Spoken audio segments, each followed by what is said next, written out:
welcome back to my channel. My name's Tallulah Doherty Adetono. If it's your first time tuning in, like I always say, thank you so much for being here. Please do hit the subscribe button. I talk about finances, money management, beauty, fashion, lifestyle, motherhood, and everything in between. So today I'll be talking about time blocking. I feel like time blocking is so important because sometimes you feel like the day has run away from you. Do you ever get that feeling where you get to the end of your working day and you're thinking, where has the time gone? Like, why have I not achieved as much as I had intended or hoped to? The reason is, I think I know the reason because the same thing happens to me. The reason is you're not time blocking and you're also getting steered away from, what you should be focusing on by distractions. These distractions can be anything. It can be, your co-workers, it can be social media, it can be phone calls, it can be text messages, it can be app notifications, it can be a wealth of things. But basically the first thing you need to do is eliminate your distractions if you want to be able to manage your time more effectively. Turn off those notifications and only answer calls, emails, and all those things at a certain allocated time. Second thing you need to do to manage your time more effectively is to time block. Now, I have a whole course on Skillshare where I go into a lot of details about productivity, time management, and time blocking. You can check it out below. I've left my referral link so you can get a full month of Skillshare for free. You're welcome. So time blocking is really the art of sectioning off portions of time and allotting those portions to certain tasks. That's basically it. It's a very, very simple concept. So for example, I could say on a Monday morning from 9 until 11 a.m. I'm going to work on a certain specific project.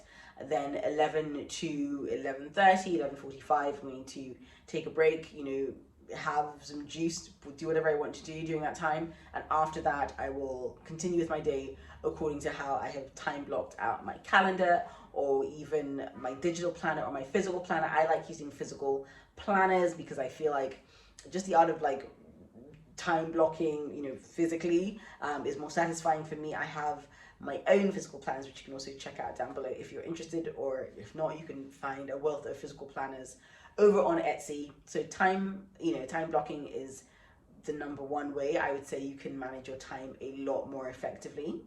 The second way that you can manage your time more effectively is leaning into periods where you're naturally more productive. Now, we all have a circadian rhythm, so that's sort of the way that our body works. You know how they say maybe you're like a morning person or a night owl? That's to do with your circadian rhythm, this natural rhythm of your body and the times at which you are more productive and more sleepy. So if you're a morning person, you're really super bright-eyed and super awake in the mornings, and in the evenings, you tend to get a bit more tired. Whereas if you're a night owl, the evenings are when your brain is sharpest and you find it easiest to focus. So allot your tasks according to those times. I'm not saying if you're a night owl, do nothing in the day. No, do what you can, but then also know that you're going to allot a certain part of your evening to completing certain tasks, because that's when you are more alert and that's when you're more likely to do those tasks, as opposed to just trying to do everything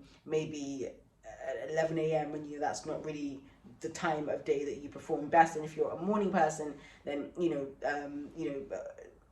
if you're a morning person, then arrange your schedule according to your your peak energy intervals. You want to do things when you have the most energy, when you're most focused, when you're most alert, and when you know that you're going to really get the best out of yourself. And I feel like a lot of motivation gurus, they try to tell you oh, wake up at 5 a.m. but not everybody is going to be the most productive at 5 a.m. That's the truth. We all have our own rhythms and we know ourselves in terms of when we produce our best work. So just lean into that, lean into what works best for you, and don't really get swayed by a lot of these so-called gurus. I'm not saying they don't have great points. They do have some great points, definitely, but I just think you also need to do what's going to work for you. And this one is going to come as a bit of a shocker, I'm sure, but rest is such an important part of managing your time effectively, because you can't just be working 24/7. You're definitely going to burn out. It's not something that is sustainable. So make time in your schedule, in your calendar, put in hard stops for rest. That can be hanging out with friends, that can be going to like the movies, Netflix and chilling at home, whatever it is that takes your mind off work and it puts you in that state of total relaxation. That is what you need to be adding to your schedule in order to get the best out of yourself, because really it's all about balance. You know how they say like work hard, play hard. Yeah, along those lines, you need to do what you need to do, get your work done, or whether it's your business or whatever it is, you need to get your tasks done, yes, but you also need to make time for yourself to de-stress, you know, to just take that time to have a bit of a, you know, wellness experience and to take care of yourself, because really health is like the ultimate wealth, as they say. So yeah, take time for yourself, rest. I hope these tips have been helpful, and I will see you in my next video.